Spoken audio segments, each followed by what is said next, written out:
點解我哋唔成功？咁因為冇行動。咁我咧幾年前咧睇翻一套戲啦，咁嗰套戲咧係張家輝做。咁張家輝咧又因為為咗嗰套戲咧就操練到自己好 fit 啊，胸肌六嚿腹肌非常之好，我非常之羨慕，非常之冇可以可以得到佢咁嘅身材。咁我即刻興致勃勃咁樣即刻走去揾間健身院，走去參加個會籍。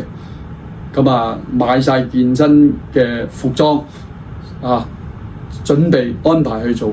咁有一日正想去嘅時候，約晒時間，咁去健身室啦。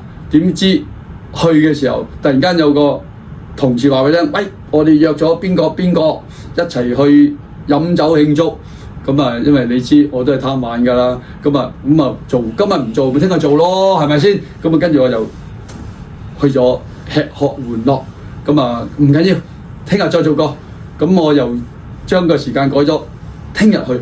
到聽日去嘅時候，適逢去到嘅時候又好好喎。咁我哋廣結善緣啊嘛。咁我又去撞到我個老友，跟住個老友大家就分享點樣去做啊，點樣令到佢嘅身體更加 fit 啊。咁大家都講得非常之開心。好開心地去完咗1個鐘頭嘅健身室嘅時間。但係時間又到咯喎。掛住傾偈都唔記得咗做添。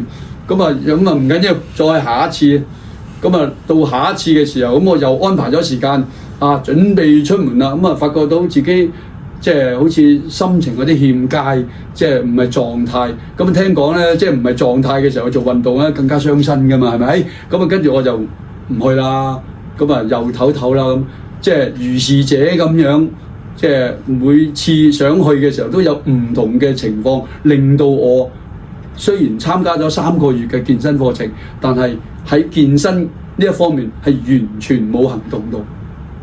冇行動，點會成功呢？點會有6嚿腹肌呢？